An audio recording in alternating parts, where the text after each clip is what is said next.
আসসালামু আলাইকুম এভরিওয়ান, আশা করি সবাই ভালো আছেন। তো আজকে আপনাদের সাথে একটা মিনি ব্লগ শেয়ার করছি, আর সেই সাথে আপনাদের সাথে একটু ফেসবুকে লাইভ করা নিয়ে আলোচনা করব। তো আপনারা সবাই আশা করছি সাথেই থাকবেন। তো হুট করে রাত্রিবেলায় আমার হাজব্যান্ড এবং আমার মেয়েদের বায়না রুটি খাবে।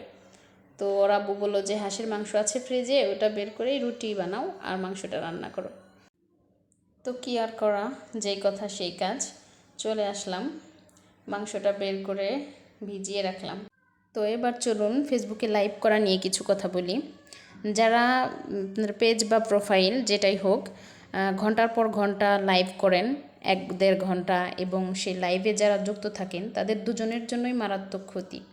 আর সেটা হচ্ছে ফেসবুক মনে করে যে যারা অতিরিক্ত লাইভ করে ভাবে যে এটা কোনো বিজনেস পেজ, হয়তো কোনো প্রোডাক্ট সেল করছে এই পেজে টানা এতক্ষণ ধরে লাইভ করার কারণে, যে কারণে ওরা ওই পেজের রিচ এবং ভিউজ দুটাই কমিয়ে দেয়। এবং যারা সময় নষ্ট করে ঘন্টার পর ঘন্টা ফুলের ভালোবাসা পাওয়ার আশায় সে লাইভে যুক্ত থাকেন, তাদের জন্য মারাত্মক ক্ষতি। তো এটা আপনারা আরও বিস্তারিত ইউটিউবে সার্চ করে দেখতে পারেন। আমি মাত্র 5 মাস ধরে কাজ শুরু করছি।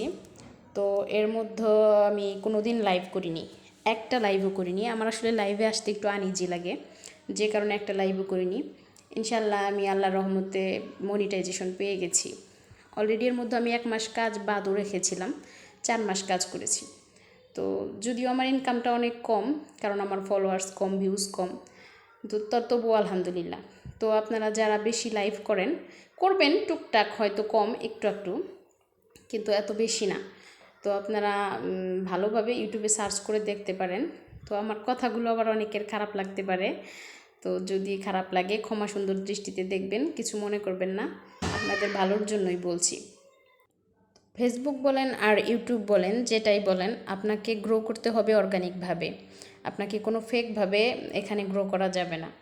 তো যাই হোক, অনেক কথা বললাম। এদিকে আমার রান্নাটাও প্রায় শেষ হয়ে আসছে, এই তো আমার রুটি আর মাংস হয়ে গেছে, এবার খাবার পরিবেশনের পালা। তো এই তো এখানে যে ওর আব্বু বাচ্চাদের ডাকছে, আমার ওই দেখুন বড় মেয়ে ল্যাপটপে গেমস খেলছে, আর এদিকে ছোটোটা তো পড়ালেখা নিয়ে ব্যস্ত, আঁকাকি নিয়ে ব্যস্ত। তো যাই হোক, আমি আবার সবাই মিলে ফ্লোরে খেতেই বেশি ভালোবাসি। তো এখানে সবাই ফ্লোরে বসেই খাওয়া দাওয়া করবো। তো আপনাদের সবার দাওয়াত রইল, যে আসবেন তাদের ওইভাবে ইনশাল্লাহ রুটি বানিয়ে গরুর মাংস রান্না করে খাওয়াবো, ঠিক আছে? তো আমার এক ইউটিউব চ্যানেল আছে, তো অ্যান্ড সোয়া ব্লগস। তো কমেন্ট বক্সে আমার চ্যানেলের লিঙ্কটা দিয়ে দিব, আপনারা যারা আগ্রহী আছেন আমার চ্যানেলটাতে ঘুরে আসতে পারেন এবং ভালোবাসলে আমাকে সাবস্ক্রাইব করতে পারেন।